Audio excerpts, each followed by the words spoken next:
The Mac Mini M5 and M5 Pro are almost here, and Apple knows that people are buying the Mac Mini for their AI workflows, and they have just done the thing that might make you interested in buying it. So in this video, I'm going to break down every leak about the Mac Mini M5.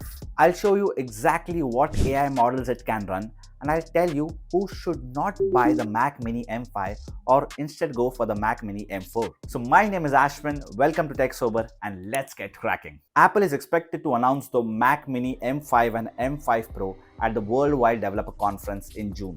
So we are talking weeks away. First of all, you won't see any changes in the design, because if you remember, Apple just redesigned with the Mac Mini M4. And Apple sits on a design for years, like years.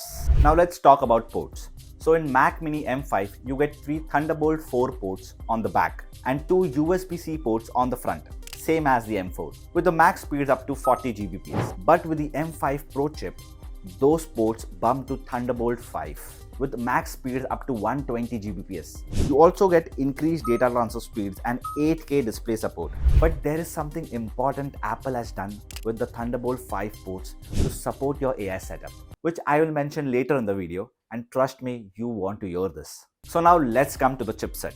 We have already seen the M5 in the MacBook Pro, so this is not any guesswork. You're looking at roughly 15% faster single core and 16% faster multi-core performance. And the GPU is where the things get interesting. It's around 18% faster in rendering and up to 33% faster while running games. And most importantly, the neural engine is also getting a solid bump, basically the brain behind that AI, which makes a lot of sense if you are using it for AI. And I'll get to that in a second. But before that, let me tell you about the prices. The Mac Mini M5 base model is going to be priced at $699 for 512 gigs of storage, which is a decent price because Apple is doubling the storage to 512 gigs and setting it as standard.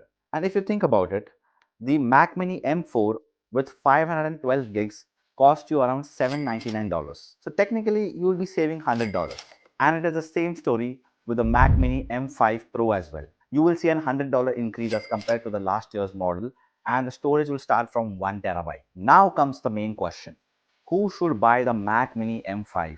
Or more importantly, who shouldn't? Now, if you're running AI models locally, basically no APIs, no subscription, everything on your desk, then this section will interest you. So you can see exactly what the Mac Mini M5 can handle as compared to M4. Starting from the small models, like the Llama 3.2 8 billion model, which is really good for coding, agents, or quick chatbots. It can run really fast on M4 with around 51 to 55 tokens per second. So using it on M5, it's more of an overkill. You get around 60 to 85 tokens per second. By the way, for comparison, when you talk to ChatGPT online, the latest ChatGPT 5.4 model uses on an average 60 to 100 tokens per second. Here is a table for your reference. So ideally, if your work gets done with an 8 billion model, you definitely do not need to buy the Mac Mini M5. Now, if you want to use medium level models like the Mistral 14 billion model, here you will see some benefits for the Mac Mini M5, especially the Pro chip. Also, the 14 billion model is best used for reasoning and chatting with your local documents and a small database. The M5 Pro gets you 40 to 55 tokens per second. According to the benchmark scores, this is the sweet spot for the Mac Mini M5 Pro. It can run any 14 billion model very efficiently. And now finally coming to the larger models, like the 32 billion model and the 70 billion model. For this, you will definitely require the Mac Mini M5 Pro chip. On the M5 Pro, you will get around 30 tokens per second. It is best used for complex creative writing, technical analysis, and it's better at remembering details from a very long conversation. Now, 30 tokens is not bad, to be honest, but it's also not ideal. The response time won't be as quick as talking to ChatGPT or Claude online. So practically, to use heavier models, I would recommend you to buy multiple Mac Minis. And here is when the new Thunderbolt 5 port comes into play. On the M5 Pro, you can use the Thunderbolt 5 for clustering, and it is a game changer. It supports remote direct memory access, which allows the GPU to talk to each other directly with nearly 99% less latency as compared to a standard network. So basically, you can combine memories across multiple Mac and create a unified memory. So if you want to run a 32 billion model, you will require at least 2 Mac Mini M5 Pros. And if you want to run a 70 billion model, you will require at least 6 Mac Mini M5 Pros. Now you might be thinking, why not just buy an Nvidia GPU? That's a fair question. Because an RTX 5090 is roughly 6 times faster in bandwidth, but it has got 24 gigs of VRAM.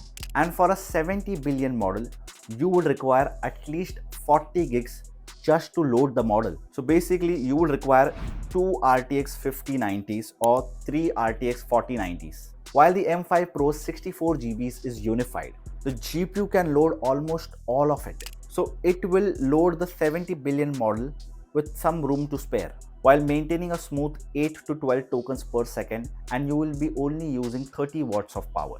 So Nvidia would win on speeds on smaller models, but the Mac Mini wins on capacity. You can run models on this thing that would crash a gaming PC.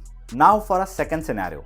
Let's say you are a video editor who wants to edit 4K timelines in DaVinci Resolve or Final Cut Pro, wants to do heavy color grading, stacking 3D elements, or editing multicam footages. Here is where the 33% GPU boost and the extra bandwidth will help you.